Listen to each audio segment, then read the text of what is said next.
მოგესალმებით, მივესალმებით ჩვენს მსმენელს, ეთერში ბოლნისის ხმა არის. შეგახსენებთ, რომ ბოლნისის ხმა პროექტ მისიხმის ფარგლებში ხორციელდება, რომლის მხარდამჭერია გერმანიის საგარეო საქმეთა სამინისტრო და DVV International. დღევანდელ გადაცემაში ვისაუბრებთ, როგორია ცხოვრება დედის როლში. ცხოვრება დედის როლში საკმაოდ რთული და საპასუხისმგებლოა, თუმცა ხშირად სავსეა აღფრთოვანებებით, სიყვარული და დაუჯერებელი კავშირით ბავშვთან. დიდება მოითხოვს სულიერ, ემოციურ და ფიზიკურ ძალებს, რადგან ეს არის ცხოვრება, სადაც მუდმივად უნდა იზრუნო და იზრუნო სხვა ადამიანის კეთილდღეობაზე. თუმცა მიუხედავად გამოწვევებისა, დედობა ბევრ ქალს მოუტანს უსაზღვროს სიხარულს და სიამაყეს, როცა ხედავს თავის შვილს, რომელიც იზრდება და განვითარებას იწყებს. დედობა არის ძალიან რთული და სირთულეებით სავსე.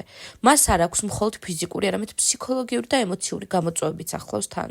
ქალებს ხშირად უწევთ ამ მდგომარეობაში ყოფნას, რაც მათი პირადი სივრცე და დრო მკვეთრად შემცირდება, რადგან ისინი მუდმივად ზრუნავენ ბავშვის, ოჯახის საჭიროებებზე და საყოფაცხოვრებო საქმეებზე. ფიზიკური გამოწვევები, ემოციური ტვირთი. სოციალური და ეკონომიკური გამოწვევები, საკუთარი საჭიროებების გვერდზე გადადება. დედების ერთ-ერთი მთავარი სირთულე შეიძლება იყოს საკუთარი ინტერესებისა და საჭიროებების გადადება. ხშირად ქალებს უწევთ, რომ საკუთარი საჭიროებები და სურვილები მეორე პლანზე გადაწიონ, რათა საკუთარი შვილებისა და ოჯახის წევრების საჭიროებები დააკმაყოფილონ. მიუხედავად ამ ყველაფრისა, ბევრი დედა მიიჩნევს, რომ ყველა სირთულის მიუხედავად, დედობა არის ერთ-ერთი ყველაზე გამორჩეული გამოცდილება მათ ცხოვრებაში. ძალიან დიდი მადლობა იმისთვის, რომ იყავით ჩემი დღევანდელი გადაცემის მსმენელი. მე დღეისთვის გემშვიდობებით, ხოლო გიტოვებთ ჩვენს მეგობრებს თეთრი კარვიდან, მოусვიდეთ, იხალისეთ და ბედნიერ კვირას გისურვებთ.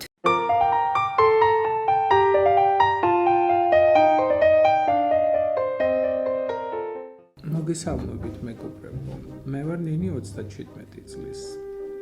დღეს თეთრ კარავში ქალები ისეთ თემაზე სასაუბროდ შევიკრიბეთ, რასაც სექსუალური ძალადობა ქვია. არ დაგიმალავთ და არც თუ ისე დიდი ხნის წინ პირადად მე სექსუალურ ძალადობაზე სულ სხვა წარმოდგენა მქონდა. არადა აღმოჩნდა, რომ ყველანაირი ქმედება საპირისპირო სქესისგან იქნება ეს ფიზიკური თუ სიტყვიერი, რაც ჩვენი სურვილის გარეშე ხდება, ძალადობაა და დასჯადია.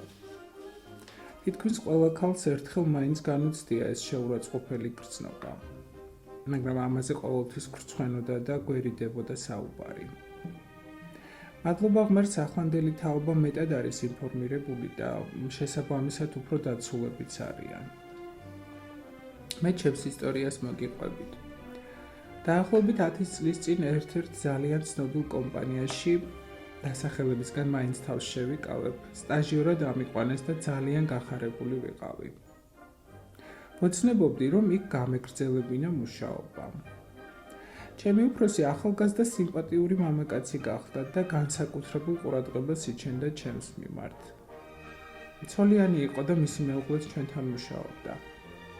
ოღონდ სხვა განყოფილებაში.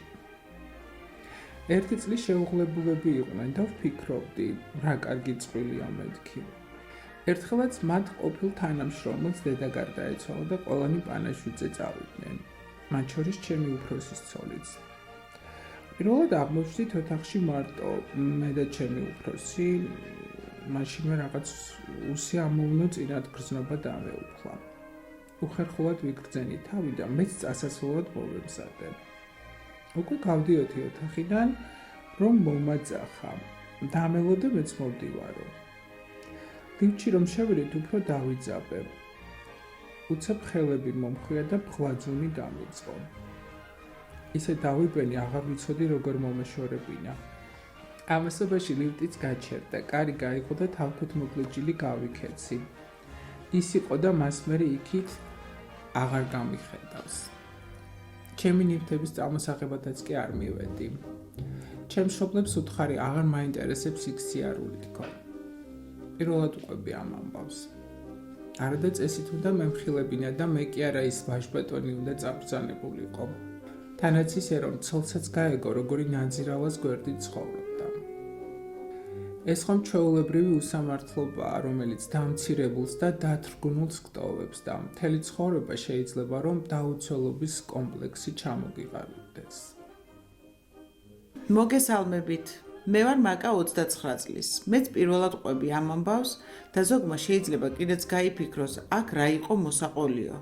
მაგრამ არა, სწორედაც რომ უნდა ხმამაღლა ვილაპარაკოთ ყველა იმ ანომალიაზე, რაც ჩვენს გარშემო ხდება, რომ ამით წინ აღვდგათ მსგავს ფაქტებს. წლების მანძილზე, მაშინ როცა უკვე გათხოვილი ვიყავი და ქმარი მყავდა, ერთი ჩემი თანამშრომელი მუდმივად, ჩუმად, ისე რომ სხვებს არ გაეგონათ, იხელთებდა ხოლმე დროს და საშინელებებს მეუბნებოდა ჩუმად ყურში, ჩურჩულით. უпростоრად თავის უხამს სექსუალურ ფანტაზიებს მიზიარებდა. ვისთვის უნდა მეთქვა, ჩემს ქმარს რომ გაეგო ნამდვილად მოკლავდა და ამის გამო ციხებში ხომ არ გაუშვებდი. სულ ვცდილობდი, რომ მასთან ახლოს არ აღმოვჩენილიყავი, მაგრამ მაინც ახერხებდა. ერთხელაც მორიგი სიბინძურე ჩამჩურჩულა, მე ვეღარ მოვითმინე და ისეთი ძალით გავაწანი სილა, რომ მართლა დავინახე თვალებიდან როგორ წამოსცვივდა ნაპერწკლები. ის დღე იყო და ის, მე ახლოს აღარ გამკარებია. მაგრამ მოგვიანებით შევნიშნე, რომ ჩვენს ახალ თანამშრომელს გადაეკიდა, რადგან ვხედავდი ახლოს ჩაუვლიდა თუ არა ეს გოგო ჭარხალივით როგორ წითლდებოდა. არ ვიცი ასეთ მანიაკებს როგორ უნდა მოვექცეთ, მაგრამ ფაქტია, როცა ეცოდინებათ, რომ შეიძლება დაისაჯონ, ფრთხილად იქნებიან. მეც მოვყვები, ოღონდ ეს არ არის ჩემი ამბავი. მაშინ სულ პატარა ვიყავი და წესიერად არც კი მესმოდა რა ხდებოდა. ჩვენს იტალიურ ეზოში ცხოვრობდა ახალგაზრდა ცოლ-ქმარი და ყველა მეზობელმა იცოდა, ლოთი ქმარი ყოველღამე ფიზიკურად და სექსუალურად როგორ ძალადობდა ცოლზე. მაგრამ თვითონ ქალი ხმას არ იღებს და რა ჩვენი საქმეაო, მეზობლებიც არ ერეოდნენ. ერთ ღამესაც დიდი ლეწვა მტვრევის ხმა გავიგონეთ. მერე ისევ ჩაწყნარდა ყველაფერი და მეზობლებმაც მშვიდი ძილი გააგრძელეს. დილასაც რომ არავინ გამოიხედა ფანჯრიდან, მეზობლებმა შუადღემდე იცადეს. მერე კარზე დიდხანს აკაკუნეს. ბოლოს კი კარი შეამტვრიეს და შევიდნენ. ოთახში საწოლზე უგონოდ ეგდო თავგახეთქილი შიშველი კაცი და სისხლში ცურავდა. ბეწვზე მიუსწრეს და გადაარჩინეს. ცოლი კი იქ არ დახვდათ. რა დროს გაიქცა სახლიდან არავინ იცოდა. დიდხანს ეძებეს ქალი, მაგრამ მის კვალს ვერსად მიაგნეს. როცა მისი მშობლებიც მოვიდნენ, აღმოჩნდა რომ არაფერი იცოდნენ იმ ძალადობაზე, რასაც მათი ქალიშვილი 2 წელი უძლებდა. ის კი არა ეგონათ რომ ძალიან ბედნიერი იყო, რადგან სიყვარულით გათხოვდა და არასოდეს ქმარზე საყვედური არ დასცდენია. მერე კი მოგვიანებით ისიც გავიგეთ, რომ ის ქალი დაუჭერიათ და ციხეშიც მჯდარა. კაცი მაშინ კი გადარჩა, მაგრამ მაინც მალე გარდაიცვალა. მიუხედავად იმისა, რომ პატარა ვიყავი, ამ ამბავმა ძალიან იმოქმედა ჩემზე და მას მერე სადმე პატარა ძალადობის მოწმე თუ გავხდებოდი, მაშინვე პოლიციას ვიძახებდი. თქვენს ყველას მოგიწოდებთ, რომ არასოდეს დახუჭოთ თვალი უსამართლობაზე და აუცილებლად მოახდინეთ რეაგირება. ახლა კი უკვე მანიშნებენ, რომ ჩემი დრო ამოიწურა. კიდევ ერთი კვირით დაგემშვიდობებით. მომავალ შეხვედრამდე, მეგობრებო.